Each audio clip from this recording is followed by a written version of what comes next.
कि ध्यान दीजिएगा, आप सच्ची मोहब्बत कीजिए किताबों से, यानी आप सच्ची मोहब्बत किताबों से कीजिए, आपकी जीत निश्चित होगी। यानी सच्ची मोहब्बत कीजिएगा किताबों से तो आपकी जीत निश्चित यानी होगी। यानी क्योंकि सच्ची मोहब्बत की जीत निश्चित होती है, सच्ची मोहब्बत की जीत क्या होती है, निश्चित होती है। इसीलिए आप मोहब्बत ही करते हैं तो आप अपने बुक से मोहब्बत कर लीजिए, इतना मोहब्बत कर लीजिए कि ताकि आपको दिक्कत ना आवे, परेशानी ना आवे, ठीक है आपको।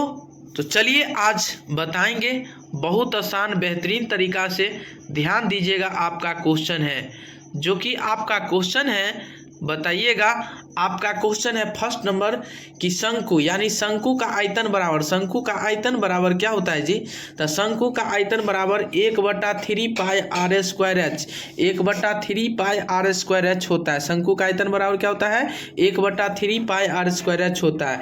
बताइए एल स्क्वायर बराबर, फार्मूला आपको पूछेगा कि एल स्क्वायर बराबर क्या होता है जी, यानी एल स्क्वायर बराबर यानी H square plus R square, H square plus R square हो जाएगा, ठीक है। दूसरा नंबर फार्मूला है कि लंबवत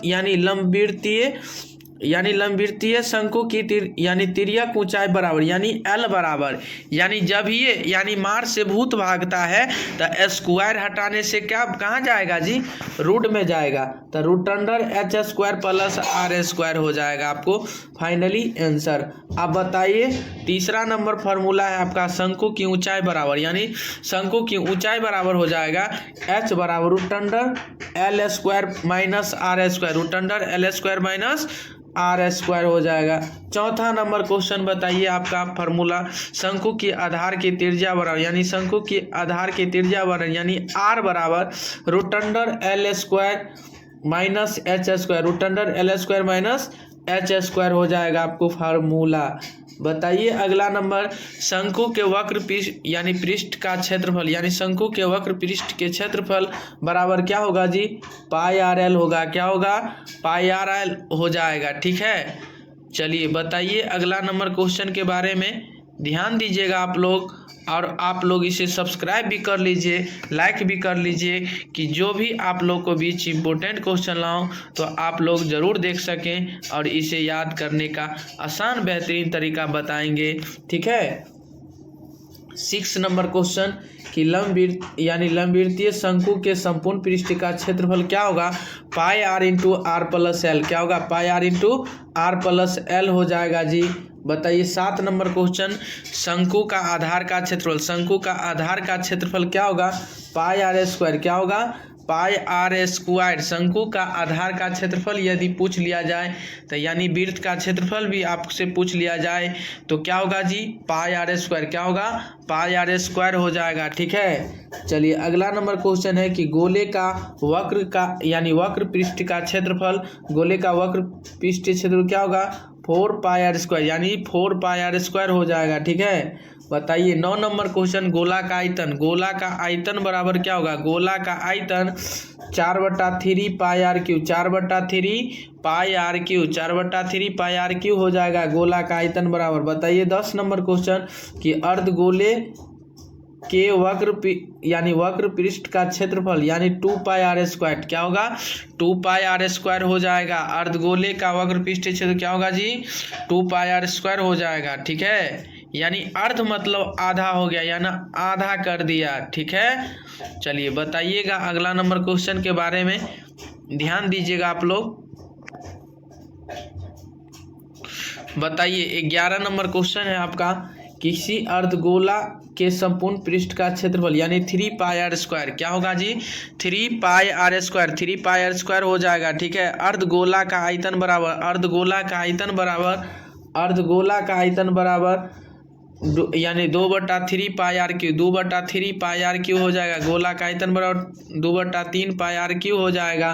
13 नंबर क्वेश्चन बेलन का आयतन बराबर, बेलन का आयतन बराबर पाई आर स्क्वायर एच, बेलन का आयतन बराबर क्या होगा जी, पाई आर स्क्वायर एच हो जाएगा, ठीक है। 14 नंबर बेलन की ऊंचाई बराबर, बेलन की ऊंचाई बराबर आयतन बट्टा पाई आर स्क्वायर, आयतन बट्टा पाई आर स्क्वायर, आयतन बट्टा पाई आर स्क्वायर हो जाएगा, ठीक है। अब बताइए 15 नंबर लंबवृत्तीय बेलन की त्रिज्या बराबर यानी रोटंडर आयतन बटा पाई एच। ठीक है, अब बताइए अगला नंबर, बेलन का वक्र पृष्ठ का क्षेत्रफल यानी 2 पाई आर एच क्या होगा? बेलन का वक्र पृष्ठ क्षेत्रफल क्या होगा जी? यानी 2 पाई आर एच क्या होगा? 2 पाई आर एच हो जाएगा। ठीक है, चलिए अगला नंबर क्वेश्चन है आपका मोस्ट इम्पोर्टेंट क्वेश्चन है जी, बताइएगा 17 नंबर, बेलन का संपूर्ण पृष्ठ का क्षेत्रफल यानी 2 pi R into R plus H, 2 pi R into R plus H. ठीक है, 18 नंबर है, लंबवृत्तीय बेलन की ऊंचाई बराबर यानी बेलन का संपूर्ण पृष्ठ का क्षेत्रफल बट्टा 2 pi R into minus are हो जाएगा। ठीक है, आप बताइए 19 नंबर, लंबवृत्तीय बेलन का आधार का क्षेत्रफल यानी पाई आर स्क्वायर क्या होगा? आधार का क्षेत्रफल क्या होगा जी? पाई आर स्क्वायर हो जाएगा। घनाभ का आयतन बराबर एल गुने बी गुने एच, एल गुने बी गुने एच। घनाभ का आयतन बराबर क्या होगा जी? एल गुने बी गुने एच हो जाएगा। ठीक है, अब बताइए 21 नंबर कि घनाभ का वक्र पृष्ठ क्षेत्रफल, घनाभ का वक्र पृष्ठ क्षेत्रफल 2 इंटू एल प्लस बी गुने एच हो जाएगा। ठीक है ना, ये भी फार्मूला होता है। अब 22 नंबर क्वेश्चन के बारे में बताएंगे आप लोगों को बीच बहुत आसान तरीका से, जो कि आप लोग ध्यान दीजिएगा। 22 नंबर, घनाभ के संपूर्ण पृष्ठ का क्षेत्रफल 2 into L B plus B H plus H L हो जाएगा। ठीक है, 2 into L B plus B H plus H L. ठीक है, 23 नंबर क्वेश्चन, घनाभ का विकर्ण बराबर root under L square plus B square plus H square क्या होगा? Root under L square plus B square plus H square हो जाएगा। 24 नंबर हो जाएगा, घनाभ की ऊंचाई बराबर यानी आयतन बट्टा लंबाई गुने चौड़ाई, आयतन बट्टा लंबाई गुने चौड़ाई हो जाएगा। 25 नंबर है, घनाभ की चौड़ाई बराबर, घनाभ की चौड़ाई बराबर आयतन बट्टा लंबाई गुने ऊंचाई, लंबाई गुने ऊंचाई, आयतन बट्टा लंबाई गुने ऊंचाई हो जाएगा। ठीक है, अब बताइए 26 नंबर, कमरे के चारों दीवारों का क्षेत्र 2 into L plus B into H क्या होगा? 2 into L plus B into H हो जाएगा। अब बताइएगा जी अगला नंबर क्वेश्चन के बारे में, मोस्ट इम्पोर्टेंट क्वेश्चन है जो कि आप लोग ध्यान दीजिएगा। 27 नंबर, यानी ढक्कन रहित टंकी का क्षेत्रफल यानी 2h into L plus B plus L B. ठीक है, 28 नंबर, छत या फर्श का क्षेत्रफल लंबाई गुने चौड़ाई, लंबाई गुने चौड़ाई यानी एल से लंबाई और बी से चौड़ाई हो जाएगा एल गुने बी। ठीक है, 29 नंबर बताइएगा वृत्त का क्षेत्रफल, वृत्त का क्षेत्रफल आप लोगों को बीच बहुत बेहतरीन तरीका से, यदि हमारे पिछले वीडियो भी देखे होंगे तो आप लोग को भी ज़रूर पता होगा कि वृत्त का क्षेत्रफल क्या होता है। तो कमेंट करके आप लोग बता सकते हैं, नहीं भी पता है तो हम आज के क्लास में बताएंगे। वृत्त का क्षेत्रफल जो होता है पाई आर स्क्वायर क्या होता है जी? पाई आर स्क्वायर होता है। ठीक है, चलिए बताते हैं अगला नंबर क्वेश्चन के बारे में। ठीक है ना, चलिए बताइएगा अगला नंबर क्वेश्चन क्या है जी? 30 नंबर क्वेश्चन कि वृत्त का व्यास बराबर यानी डी बराबर क्या होगा? फार्मूला 2r क्या होता है जी? 2r होता है। व्यास बराबर क्या होता है? 2r होता है। ठीक है, 31 नंबर फार्मूला वृत्त की परिधि बराबर यानी वृत्त की परिधि बराबर 2 पाई आर क्या होगा? वृत्त की परिधि बराबर 2 पाई आर होता है। क्या होता है जी? 2 पाई आर। ठीक है, 32 नंबर क्वेश्चन है जी, वृत्त की परिधि पाई डी, वृत्त की परिधि बराबर क्या होता है? पाई डी, वृत्त की परिधि बराबर पाई डी होता है। ठीक है, 33 नंबर क्वेश्चन, वृत्त की त्रिज्या बराबर क्या होता है जी?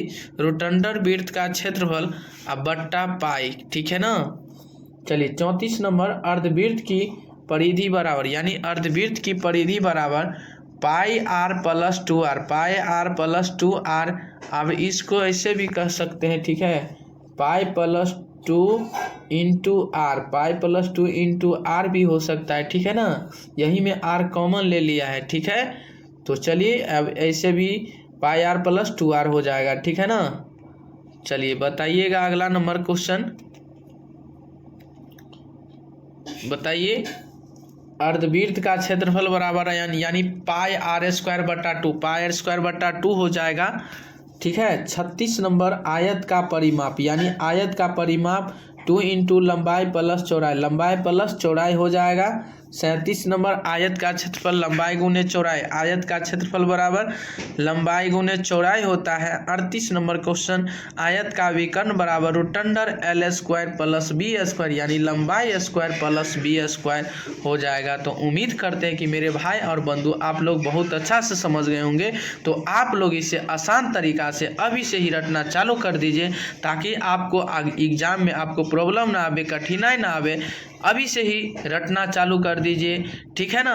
आप लोगों को बीच फिक्स है कि ये फार्मूले से आप लोगों को बीच एग्जाम में बहुत सारे क्वेश्चन इससे भी मिलेंगे। कौन सी संरचना अंतःस्रावी ग्रंथि नहीं है? तो ब्रिक नहीं, तो ब्रिक है क्या? ब्रिक क्या है? तो एक उत्सर्जन का अंग है, उत्सर्जन, जिसके द्वारा ब्रिक द्वारा मूत्र का निष्कासन होता है। आप लोग पढ़ेंगे, अगर क्वेश्चन यहाँ पूछ दे कि ब्रिक क्या है, क्वेश्चन है कि कौन सी संरचना अंतःस्रावी ग्रंथि नहीं है, तो अंतःस्रावी ग्रंथि नहीं है, क्या है? ब्रिक नहीं है। ऑप्शन से ब्रिक आंसर होगा। लेकिन ये ब्रिक है क्या? तो उत्सर्जन का एक अंग है, जिसे ब्रिक द्वारा मूत्र का निष्कासन होता है। चलिए क्वेश्चन नंबर 2 पढ़ेंगे। सबसे बड़ी कोशिका किसकी होती है? शुतुरमुर्ग, अंडा का।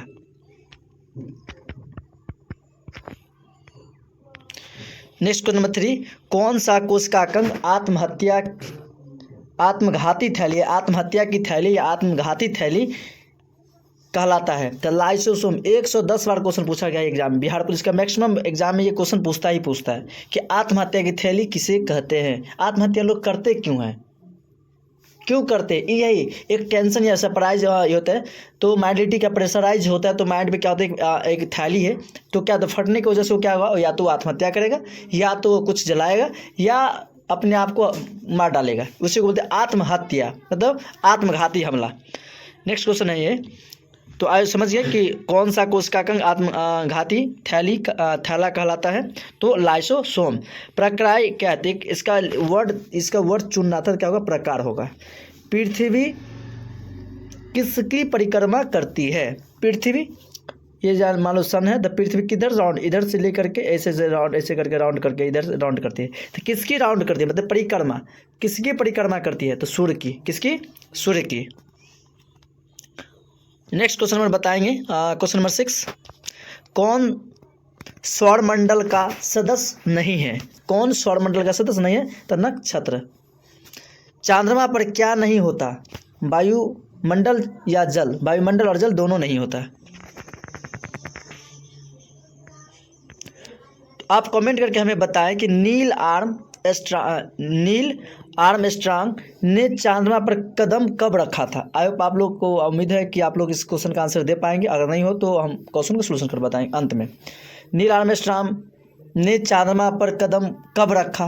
क्वेश्चन नंबर 9, सापेक्षता का सिद्धांत किसके द्वारा दिया गया था? मतलब सापेक्षता का सिद्धांत किसने दिया था? आइंस्टीन ने। किसने दिया? आइंस्टीन ने।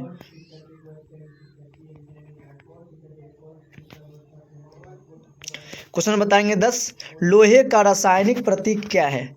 Fe। अब हमें कमेंट करके बताएं कि लोहा का परमाणु संख्या कितना है। क्वेश्चन नंबर 11, एथलीट फुट रोग का कारण है? कवक। क्वेश्चन नंबर 12,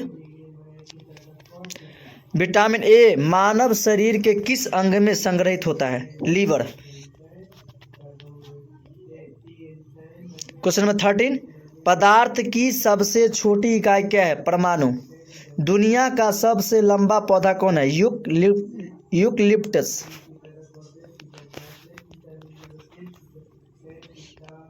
क्वेश्चन नंबर 15, हमारे सौरमंडल के किस ग्रह को लाल ग्रह के नाम से जाना जाता है? यानी लाल ग्रह किसे कहते हैं? मंगल को कहते हैं।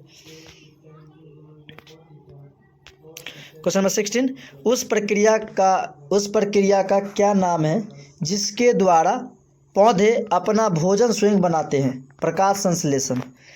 अब हमें बताया कि प्रकाश संश्लेषण के लिए कितने चीज़ के आवश्यक होते हैं? तो कितने चीज़ के आवश्यक होते हैं? 4, सूर्य के प्रकाश, क्लोरोफिल, कार्बन डाइऑक्साइड और जल। क्वेश्चन में बताएंगे 17, पृथ्वी के चारों ओर गैस की परत का नाम क्या है? वायुमंडल। क्या है नाम है? वायुमंडल। क्वेश्चन नंबर 18, वस्तुओं को एक दूसरे की ओर खींचने वाले बल क्या कहलाते हैं? गुरुत्वाकर्षण बल, जैसे अट्रैक्शन। आप बताएं कि एक दूसरे को खींचते क्यों है, गिरता ही क्यों वस्तु नीचे, अट्रैक्शन है।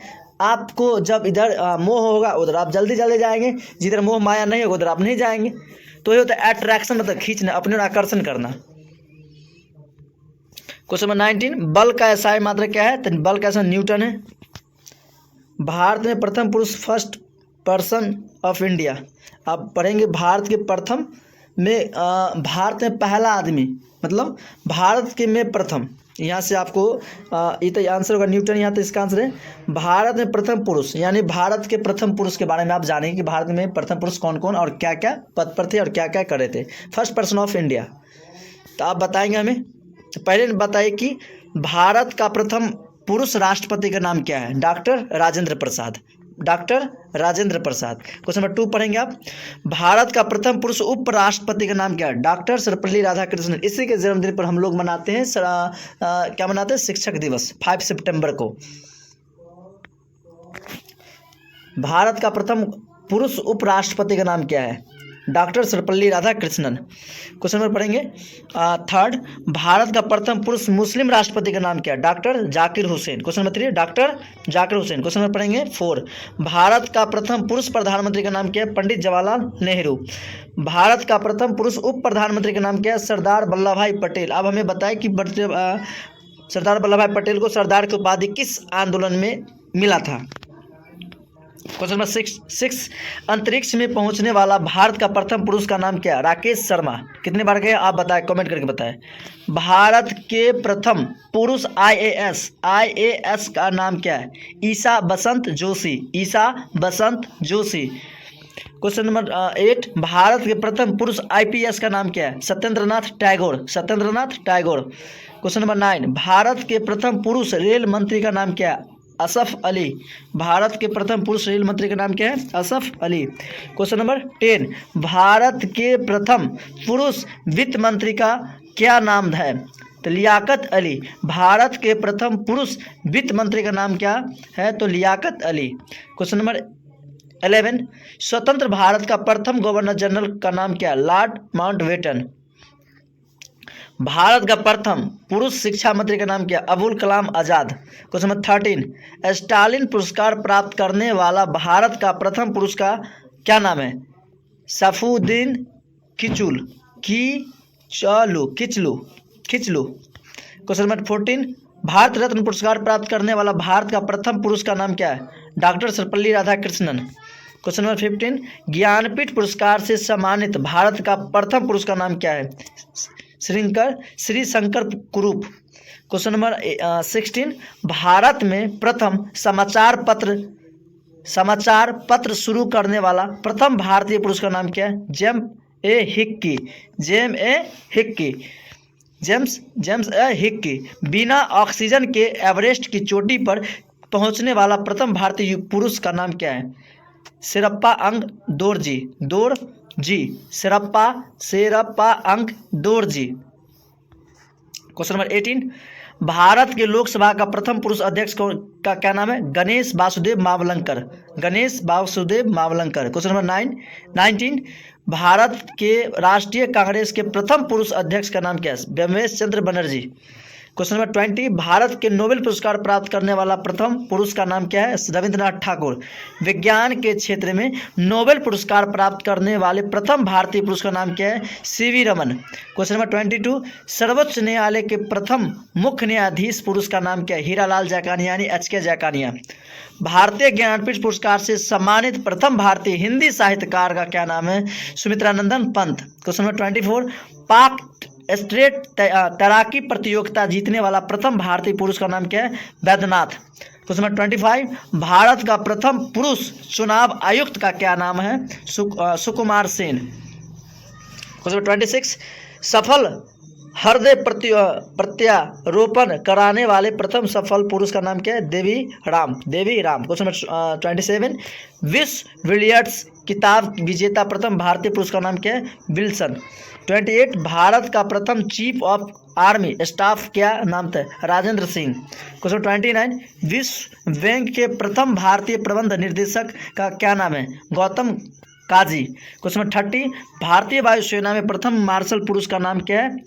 अर्जन सिंह। क्वेश्चन नंबर 31, भारत के प्रथम पुरुष वित्त मंत्री का नाम क्या है? लियाकत अली। जस्ट 32, भारत के प्रथम पुरुष शिक्षा मंत्री का नाम क्या है? सी राजगोपालाचार्य। क्वेश्चन नंबर 33, भारत के प्रथम पुरुष रक्षा मंत्री का नाम क्या है? बलदेव सिंह। क्वेश्चन 34, भारत के प्रथम पुरुष स्वास्थ्य मंत्री का नाम क्या है? गजानंतर अली। क्वेश्चन नंबर 35, भारत के प्रथम पुरुष संचार मंत्री का क्या नाम है? अब्दुल नस्तर। क्वेश्चन 36, भारत के प्रथम पुरुष श्रम मंत्री का क्या नाम है? जगजीवन राम। क्वेश्चन 37, भारत के प्रथम पुरुष गृह मंत्री का क्या नाम है? सरदार वल्लभ भाई पटेल। क्वेश्चन 38, भारत के प्रथम पुरुष उप प्रधानमंत्री का क्या नाम है? सरदार वल्लभ भाई पटेल। क्वेश्चन 39, भारत के प्रथम पुरुष मुख्य चुनाव आयुक्त का नाम क्या है? सुकुमार सेन। भारत के प्रथम अमेरिका कांग्रेस का भारतीय सदस्यता नाम? दिलीप सिंह। तो आई होप आप लोगों को वीडियो अच्छा लगा हो। तो चलिए, बेहतर से बेहतर की तलाश करो, बेहतर से बेहतर की तलाश करो। मिल जाए नदी तो समंदर की तलाश करो। टूट जाता है शीशा पत्थर की चोट से, टूट जाए पत्थर ऐसा शीशा तलाश करो। आई होप आप लोग समझ गए होंगे कि बेहतर से बेहतर करने की कोशिश कीजिए। हमेशा जो है सब बेस्ट है, उससे भी बेस्ट करने की कोशिश कीजिए। मिल जाए नदी तो समंदर का तलाश कीजिए। टूट जाता है शीशा पत्थर की चोट से, टूट जाए पत्थर ऐसा शीशा तलाश कीजिए। आई होप आप लोग समझ गए होंगे। चलिए, क्वेश्चन नंबर 1 की दुनिया में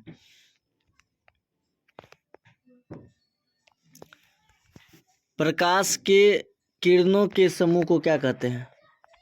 आंसर होगा किरण पुंज। 1 लाइनर क्वेश्चन आपको हम बताने वाले हैं। तो आई होप आशा करते हैं कि आप लोग को पसंद आए। तो लाइक शेयर कमेंट जरूर करिएगा। चलिए, क्वेश्चन नंबर 2 पढ़ेंगे। एक उत्तल लेंस की क्षमता 1 डायोप्टर है तो उस लेंस की फोकस दूरी कितना हो जाएगा? +100 cm। उत्तल लेंस है तो प्लस होगा। और 1 डायोप्टर का क्या मीटर होता है? 1 मीटर। 1 मीटर में कितना होता है? 1 मीटर में 100 cm होता है। 1 मीटर डायोप्टर दिया तो 1 मीटर होता है, और 1 मीटर इक्वल टू 100 cm होता है। तो आई होप आप समझ गए होंगे। चलिए, नेक्स्ट क्वेश्चन नंबर देखते हैं। 3 नंबर, किसी उत्तल लेंस की फोकसांतर 50 सेमी है तो उसकी क्षमता क्या होगा? 50 सेमी तो कितना हो जाएगा? 2D हो जाएगा। कितना हो जाएगा? 2D।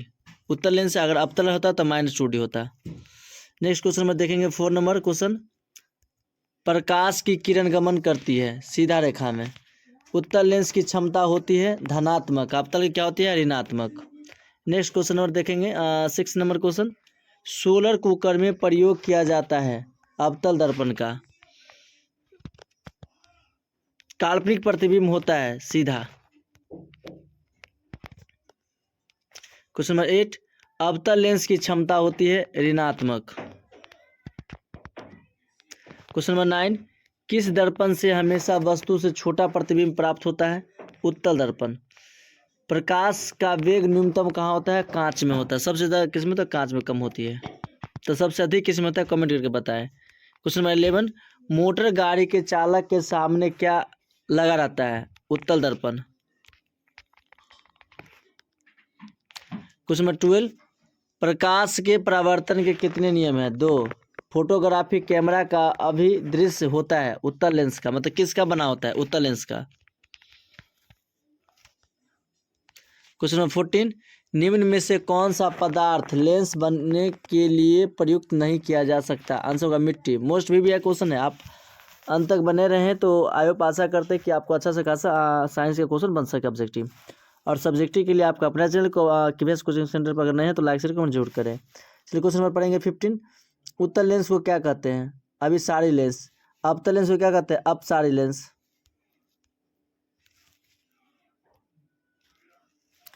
क्वेश्चन नंबर 16, अवतल लेंस को क्या कहते हैं? अपसारी। उत्तल कहते हैं अभिसारी। क्वेश्चन नंबर 17, समतल दर्पण द्वारा बना प्रतिबिंब होता है काल्पनिक। क्वेश्चन नंबर 18, निर्गत किरण और अभिलंब किरण के बीच के कोण को क्या कहते हैं? निर्गत कोण।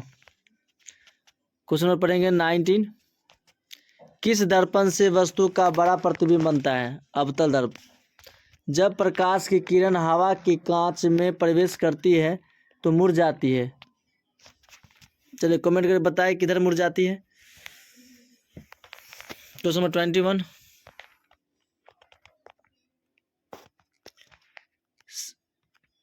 साइड मिरर के रूप में प्रयुक्त किए जाते हैं उत्तल दर्पण का। उसमें 22। एक अवतल दर्पण की फोकस दूरी 10 सेमी हो तो उसकी वक्रता त्रिज्या कितना होगा? 10 गुना 20 F बराबर R/2। तो क्या दिया? फोकस दूरी दे दिया है, F दिया हुआ है, हमसे पूछ रहे R, तो R क्रॉस देता है 10 गुना कितना हो जाएगा? R/2 होता है, 10 गुना हो जाएगा 20 सेमी। आंसर आप फंसे नहीं, आप समझ सकते हैं क्वेश्चन को। Question number 23। मोटर कार के हेडलाइट में किसका प्रयोग होता है? चलिए कमेंट करके बताएं क्या किसका प्रयोग होता है। Question number 24। प्राथमिक माध्यम कितने प्रकार के होते हैं? 3। अब उत्तल दर्पण में प्रतिबिंब बनता है आभासी। एक पारदर्शी गोलीय कवच की बाहरी त्रिज्या 20 सेमी और तथा भीतरी त्रिज्या 19.8 सेमी है तो त्रिज्या आपतित किरण के लिए कैसा व्यवहार करेगा? अवतल लेंस की भांति। किसी अवतल दर्पण की फोकस दूरी F और उसकी वक्रता त्रिज्या R हो तो निम्नलिखित संबंध के F बराबर R/2। तो जैसे क्या हो जाएगा, देखिए इसको कैसे बनाए कन्वर्ट किया। फार्मूला आप पढ़े होंगे, F बराबर R/2 होता है, तो जस्ट आप मान लेंगे तो R=2F हो जाएगा, है ना। R=2F, ये आंसर हो जाएगा। Question number 28। अवतल दर्पण की फोकस दूरी होती है ऋणात्मक।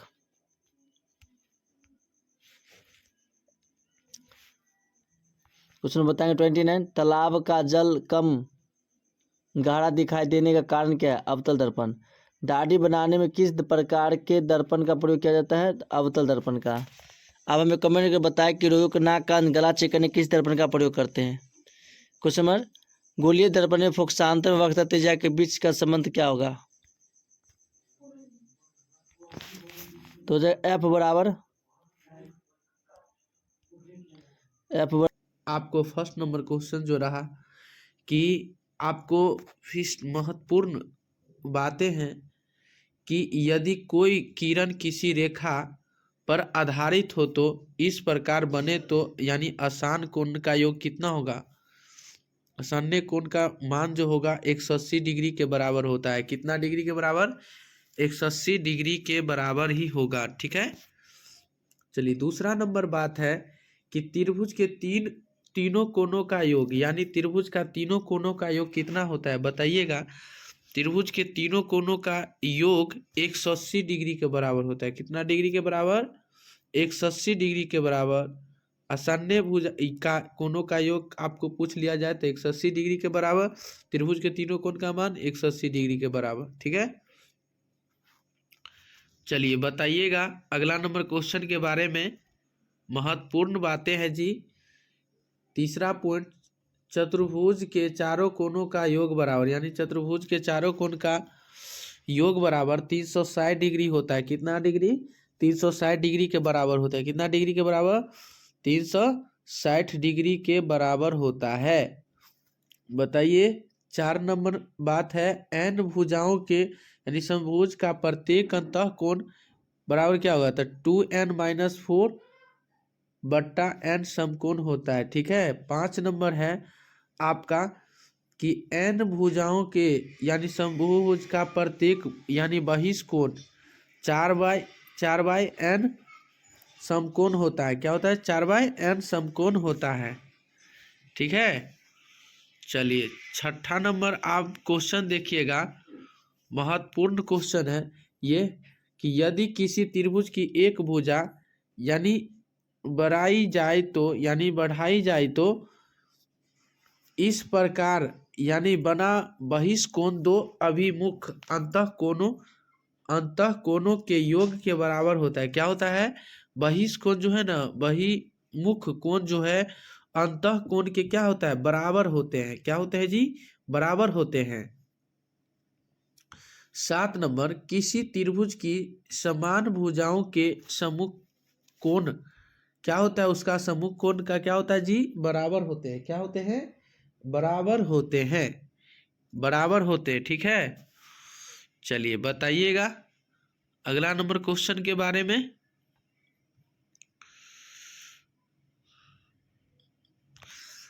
8 नंबर, किसी चाप द्वारा केंद्रक पर बनाया गया कोण उस चाप द्वारा वृत्त के यानी वर्त के शेष भाग पर स्थित किसी बिंदु पर बनाए गए कोण का क्या होता है, उसका दुगुना होता है। क्या होता है?